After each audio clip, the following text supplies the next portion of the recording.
जिस तरीके से 2024 में कट ऑफ जा रहा है, काफ़ी सारे स्टूडेंट्स और काफ़ी सारे पेरेंट्स का एक ही क्वेश्चन मेरे पास आ रहा है कि अब हम करें क्या।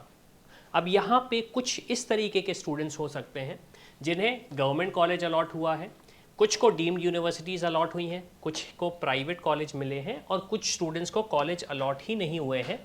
तो इन चारों सिचुएशन में मैं एज अ स्टूडेंट, मैं एज अ पेरेंट क्या करूं ताकि 2024 मेरा एक मेडिकल कॉलेज से निकले, मतलब मैं वहाँ पे जाके पढ़ाई करूँ, मेरी दिवाली वहाँ पे बने, अदरवाइज़ बहुत दिक्कत होगी।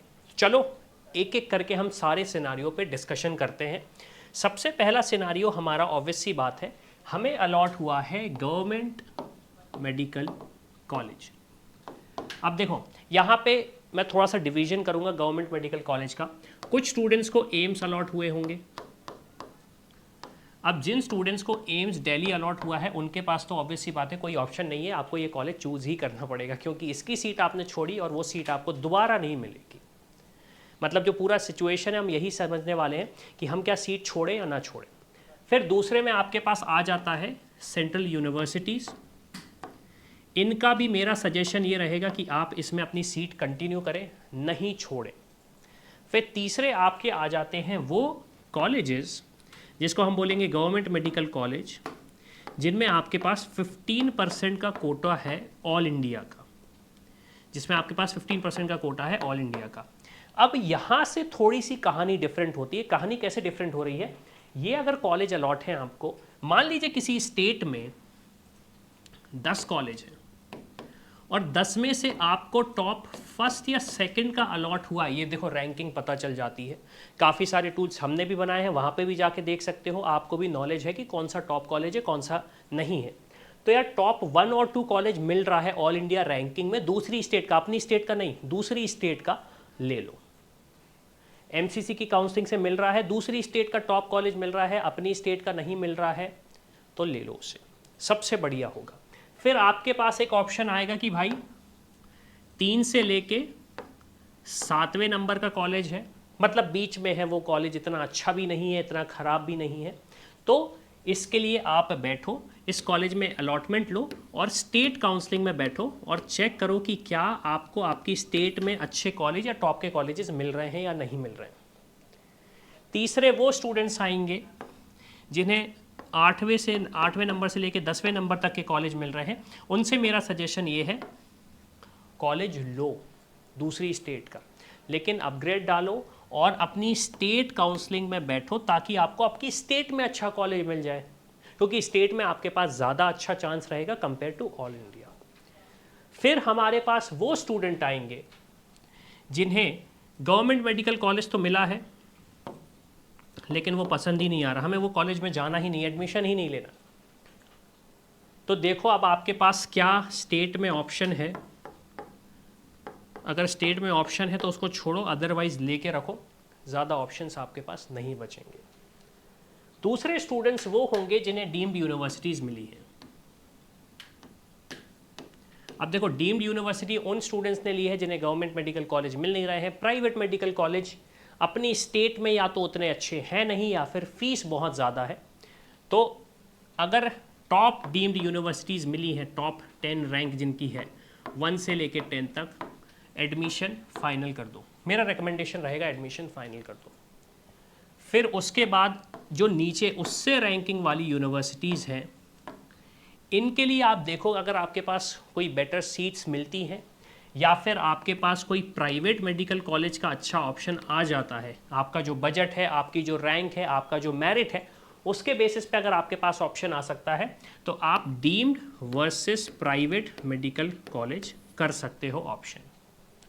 तो अगेन डीम्ड के लिए आपको एमसीसी की काउंसलिंग करना पड़ेगा और प्राइवेट मेडिकल कॉलेज के लिए आपको स्टेट की काउंसलिंग में बैठना पड़ेगा। तो मोटा मोटा आपका जो सिक्योरिटी अमाउंट है वो लगभग 4 लाख रुपीस का लगेगा, सिर्फ सिक्योरिटी अमाउंट की बात कर रहा हूँ। फिर तीसरा ऑप्शन हमारे पास उन स्टूडेंट्स का आता है जिन्हें मिला है प्राइवेट मेडिकल कॉलेज। अब कहानी यहां से चालू होती है। हमें प्राइवेट मेडिकल कॉलेज मिला है, अगर हमारे पास एक स्कॉलरशिप है अगर हमारे पास एक स्कॉलरशिप है तो एडमिशन आप फाइनल करें, स्कॉलरशिप है एडमिशन फाइनल करें, आपके पास और कोई ऑप्शन नहीं बचेगा। स्पेशली टॉप प्राइवेट कॉलेज की बात कर रहा हूँ आपकी स्टेट में। जैसे अगर मैं एमपी की बात करूँ तो एमपी में भी प्राइवेट कॉलेज के लिए कट ऑफ हाई जाता है, क्योंकि यहाँ पे एक स्कॉलरशिप है मेधावी छात्र योजना, जिसके बेसिस पे आपकी जो भी फीस है ट्यूशन फीस वो गवर्नमेंट भरती है, तो टेक्निकली वो गवर्नमेंट मेडिकल कॉलेज जैसा ही हो जाता है आपके लिए। अब आपके पास स्कॉलरशिप नहीं है, कॉलेज अलॉट हो गया है, तो आप सबसे पहले देखें कि ये क्या टॉप का कॉलेज है आपकी स्टेट में। अगर ये आपकी टॉप का कॉलेज है आपकी स्टेट में तो एडमिशन ले लो, बिकॉज पढ़ाई जब करोगे तो अच्छी पढ़ाई हो ही जाएगी। फिर दूसरा ऑप्शन ये आता है कि आपके पास टॉप का कॉलेज नहीं है, नाम का कॉलेज आपको मिला हुआ है, फीस लग रही है हमारी 60 से 70 लाख रुपए। अब हम क्या करें? अब आपके पास दो ऑप्शन है, या तो यहाँ पे एडमिशन आप ले लीजिए, या फिर कोई दूसरे ऑप्शन एक्सप्लोर कर रहे हो, या फिर लग रहा है कि जब हम इतना कॉस्ट दे ही रहे हैं तो हमें क्या वो आरओआई मिलेगा या नहीं मिलेगा। क्योंकि देखो नीट यूजी करोगे, यूजी के बाद आपको पीजी भी करना पड़ेगा। गवर्नमेंट मेडिकल कॉलेज मिला तो अच्छा है, लेकिन नहीं मिला तो फिर प्राइवेट में भी फीस आपको ज़्यादा ही देनी पड़ेगी। तो ऐसा पॉसिबल है क्या कि यूजी में हमारी कम फीस लग जाए और फिर हम पीजी के लिए ज़्यादा अच्छे से प्रिपरेशन कर लें, और मेरे पास खुद का भी पैसा होगा तो मैं अच्छे से प्रिपरेशन करूँगा।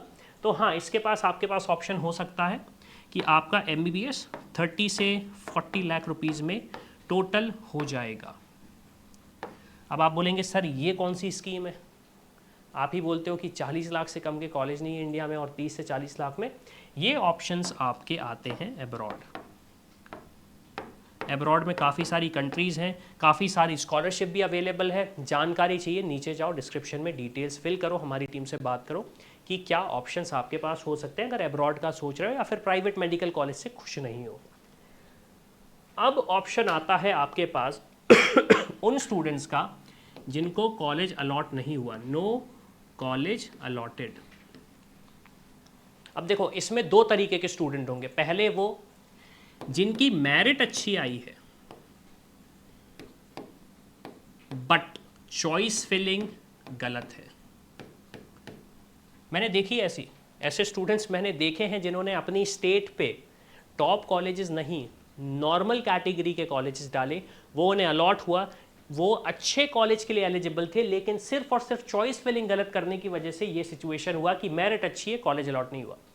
ये जो जादू स्टूडेंट्स ने किया, सबसे पहले तो मेरा आपसे क्वेश्चन ये है कि क्यों किया ऐसा? हम वीडियो बनाते हैं, दूसरे यूट्यूबर्स वीडियो बनाते हैं, ऐसा कैसे पॉसिबल हो रहा है कि आपको यही नहीं पता कि आपको कॉलेज कौन सा मिल सकता है? तो इसके लिए आप क्या कर सकते हो, जाओ हमारी टीम से रीच आउट करो, उनसे डिस्कस करो कि आपकी मेरिट पे आपको अच्छा कॉलेज या आपकी मेरिट पे आपको कॉलेज क्यों नहीं मिला है। दूसरे स्टूडेंट्स वो होंगे जिनकी मेरिट अच्छी नहीं है, मैं उसको लो मेरिट बोल देता हूँ, ठीक है। अब आपके पास कुछ ऑप्शंस हैं, जैसे कि NRI सीट्स होती हैं, एक ऑप्शन तो आपके पास ये है। दूसरा ऑप्शन आपके पास ये है कि आप ड्रॉप लें। तीसरा ऑप्शन आपके पास ऑब्वियस सी बात ये है आप ऑल्टरनेटिव कोर्स की तरफ जाएं, जैसे BDS हुआ या फिर आयुष हुआ, ये भी आपके पास ऑप्शन है। या फिर लो मेरिट है, ड्रॉप भी नहीं ले सकते, आयुष भी नहीं करना चाहते, NRI जितना पैसा नहीं है, तो फिर आपके पास एक और ऑप्शन आता है अब्रॉड का। ये भी आप एक ऑप्शन एक्सप्लोर कर सकते हैं।